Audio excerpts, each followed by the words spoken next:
चाहूंगा जितनी तालियां आप बजा सकते हैं जोरदार स्वागत है, उतनी बजाएं प्रदीप चौबे जी।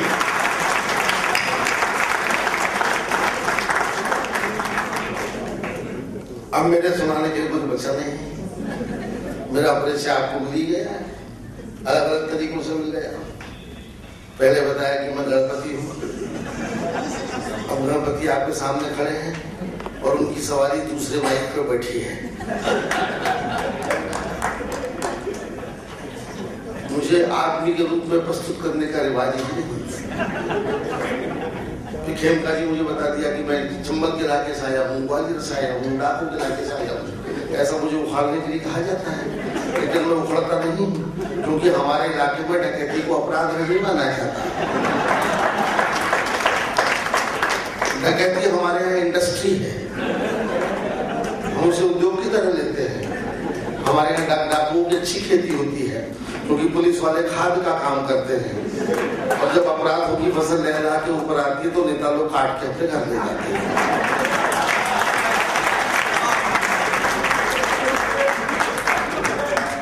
आइए मैं बता दूं आपको, इशारा मिल गया था अभी, भाई साहब घड़ी देख रहे हैं, देखिए उन्होंने बीच में कह दिया था कुछ खाने वाले का इंतजाम है शायद, ये ब्राह्मण के लिए सुखद सूचना है। मेरा खुद पढ़ने में मन नहीं लगेगा। मैं ईमानदार कवि हूँ साहब, मंच पे जानदार कवि है, शानदार कवि है, मैं अकेला हूँ जो भी ईमानदार कवि हूँ। ईमानदार कवि वो होता है जो सुनने वालों को जल्दी छोड़ देता है। मैं बिल्कुल लंबी लंबी कविताएं नहीं सुनाऊंगा, क्योंकि मुझे एक बात याद है कि एक कवि ने बहुत लंबी कविता सुना दी, एक कवि ने बहुत ही लंबी कविता सुना दी, सामने बैठा हुआ VIP चल बसा, उसकी लंबी कविता सुनते थे, वो खुद लंबा हो गया, तो उस पर हत्या का मुकदमा चला।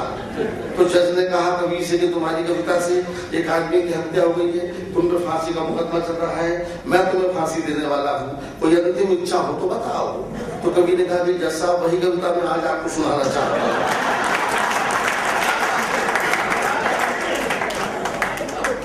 इसलिए ऐसा नहीं करूंगा, मैं आपको बहुत थोड़ा सुनाऊंगा, उसी में आनंद लीजिए। सीता जी इतना बढ़िया गाया, पता नहीं कैसे इतना मीठा गाती हैं, ऐसा लगता है कि रोज सुबह नाश्ते में कोयल के अंडों का आमलेट खाती हैं।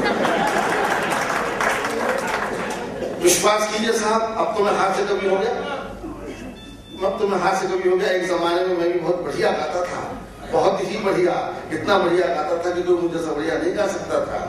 कॉलेज का जमाना था, मैंने एक बार ऐसा गाना गाया कि एक ही गाने में 2 मेडल पाए, एक छोटा मेडल, दूसरा बड़ा मेडल। छोटा मेडल गाना शुरू करने के लिए पाया,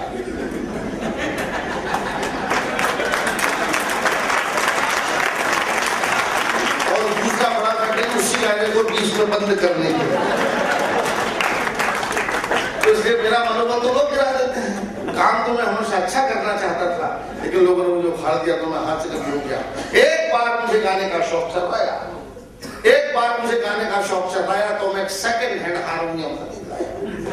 एक बार मुझे गाना सेकंड हैंड खरीद सकता, एक बार मुझे गाने का शौक चलाया तो मैं एक सेकंड हैंड हारमोनियम खरीद लाया। हफ्ते भर तक गाया बजाया बजाया गाया, पूरे मोहल्ले को सुनाया। 8 बजे एक पड़ोसी आया, मेरा दरवाजा खटखटाया, मैंने कहा फरमाइए। वो बोला चौबे जी आज की रात में आपका हारमोनियम चाहिए। 8 बजे एक पड़ोसी आया, मेरा दरवाजा खटखटाया, मैंने कहा फरमाइए। बोला चौबे जी आज की रात में आपका हारमोनियम चाहिए। मैंने कहा कोई प्रोग्राम है क्या? वो बोला जी हाँ, आज की रात हमारा सपरिवार सोने का प्रोग्राम है।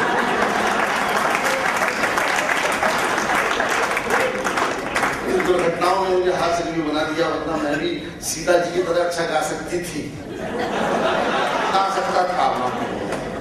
लेकिन आगे दीजिए, और थोड़ी देर आपके बीच में हूँ, बहुत थोड़ी देर, क्योंकि आप लोगों को सबको ऊपर शाम बहुत शानदार हो रही है साहब, और अच्छा हो इतना ही काफी है। मैं थोड़ा सुनाना आपको चाहता हूँ, इशारे से बात करूंगा, होली का सीजन है, लंबी लंबी बात क्या कहना, समझदार लोग सामने बैठे हो तो इशारा काफी होता है। साली ने जीजा से कहा, सुनो, साली ने जीजा से कहा कि जीजा जी मैं पास हो गई, मिठाई खिलाओ।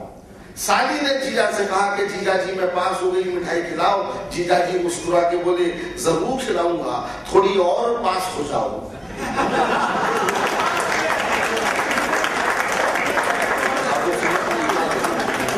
बस ऐसे छोटे छोटे प्रोग्राम काम चलाइए। छोटा हो तो अच्छी बात है, फोटोग्राफर भी सामने बैठा हुआ है। साली ने जीजा से कहा कि जीजा जी मैं पास हो गई, मिठाई खिलाओ। जीजा जी मुस्कुरा के बोले जरूर खिलाऊंगा, थोड़ी और पास हो जाओ। एक और इशारा नहीं, ये समझदार लोग बैठे हुए हैं। एक किताब में एक सुंदर औरत की तारीफ पढ़ रहा था, क्या सुंदरता थी, आधे घंटे तक मैं ही हंसता रहा। सुंदरता भी हंसा सकती है अगर वो हिंदुस्तान की हो। मजा लीजिए, किताब में लिखा हुआ था कि उस सुंदर औरत की दाईं आंख इतनी सुंदर थी कि बाईं आंख लगातार दाईं को देखती रहती थी।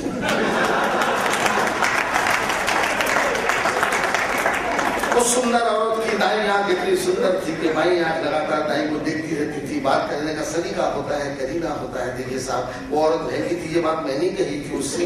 वो औरत महंगी थी, अगर मैं उससे कहता कि तू महंगी है तो वो पढ़ते कि मैं खुद महंगा हो सकता था। इसीलिए मैं बड़ी खराब पत्ता से बात कह दी। स्त्री खुश हो गई, उसने कहा भाई साहब आपने क्या बात की। उस सुंदर औरत की उस ताली मत बजाइए। उस सुंदर औरत की दाईं आंख इतनी सुंदर थी कि बाईं आंख लगातार दाईं को देखती रहती थी। तालियां मैंने इसलिए मना किया है कि तालियों से मैं डिस्टर्ब हो जाता हूँ। वो और कभी होंगे जिनको तालियों की जरूरत होती है, तो बिना ताली के उनका काम निकाल देता हूँ। अरुण जेटली की बड़ी खराब आदत है, हर बात को ताली बजवाता है। मैंने कहा भाई ताली क्यों बजवाता है, तो बोला चौबे की ताली से कॉन्फिडेंस आता है। मैंने कहा नहीं, कॉन्फिडेंस हो तो तालियां अपने आप आती है।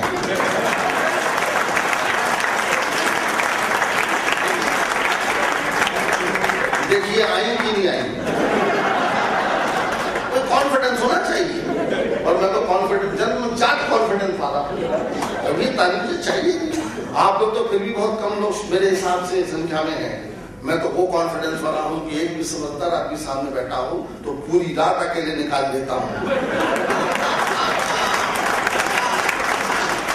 जी साहब, विश्वास कीजिए मैं बिल्कुल सच कह रहा हूँ।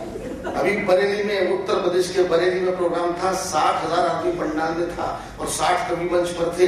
रात के 8 बजे वो प्रोग्राम शुरू हुआ तो मेरा नंबर सुबह 4 बजे आया।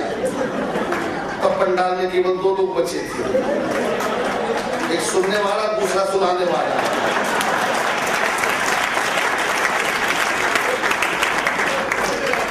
एक सुनने वाला, दूसरा सुनाने वाला।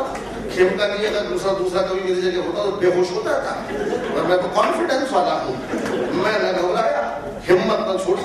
एक अकेले श्रोता से मैंने कहा आप जरूर मेरे लिए बैठे हैं। वो बोला नहीं, आपके बाद मेरा नंबर है।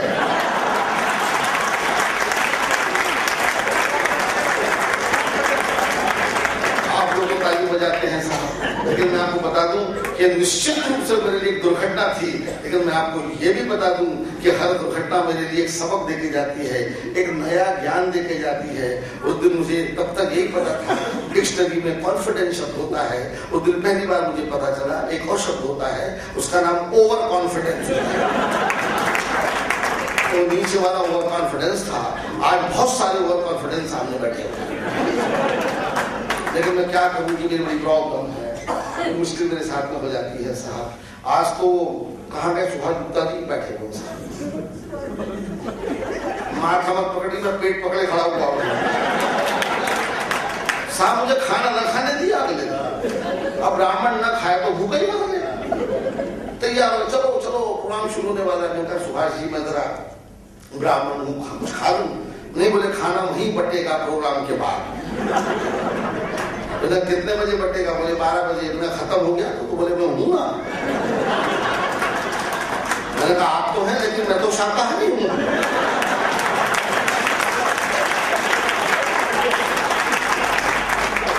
तो ब्राह्मण का हर तरह से इत्तेहाद है साहब। जी बात है, कोई बात नहीं, बात खाली साहब। ब्राह्मण की तकलीफ ब्राह्मण जानता है, आप लोग मारवाड़ी हैं, आप क्या जानेंगे हमारी तकलीफ। हालांकि जिंदगी भर आपने हमें खिलाया, लेकिन ब्राह्मण की तकलीफ को जानता नहीं है साहब। ब्राह्मण को बदनाम किया, ब्राह्मण खाऊ है, ब्राह्मण को बदनाम किया गया। ब्राह्मण किसी जमाने में जाति हुआ करती थी, आजकल वो प्रजाति है। ब्राह्मण का कैरेक्टर आप लोगों ने खिला खिला के खराब किया है। में शिकायत करता हूँ, आपने क्यों फ्री में खिलाया उसको? ब्राह्मण खुद मेहनत करना चाहता था, पर आप लोग नहीं चाहते थे कि मेहनत करे। मैं आपको असली बात बताता हूँ, पुराना मानिएगा। हिंदू समाज में 4 जातियां होती है, ब्राह्मण, क्षत्रिय, वैश्य, हरिजन। बाकी तीनों जातियां ब्राह्मण से नाराज थी, ये बड़ा हीरो बना घूमता है, इसको निपटाया जाए। तो तीनों जातियां शानदार प्लान बना करके ब्राह्मण के पास में पहुंची। आप हमारे देवता हैं, आप कोई काम नहीं करेंगे, काम हम करेंगे, आप केवल खाना। यह ब्राह्मण को समाप्त करने का प्लान था कि फोकट का खिला खिला के इसका कैरेक्टर खराब कर दो, एक दिन ये सड़क पर दिखेगा। ब्राह्मण बेचारा समझा नहीं, मुफ्त का माल मिला, खेचो। शताब्दियों तक ब्राह्मण मुफ्त का माल खाता रहा, स्थायी किस्म का खाब हो गया। बाद में महंगाई आ गई, कोई पूछता नहीं है, प्लान सक्सेसफुल।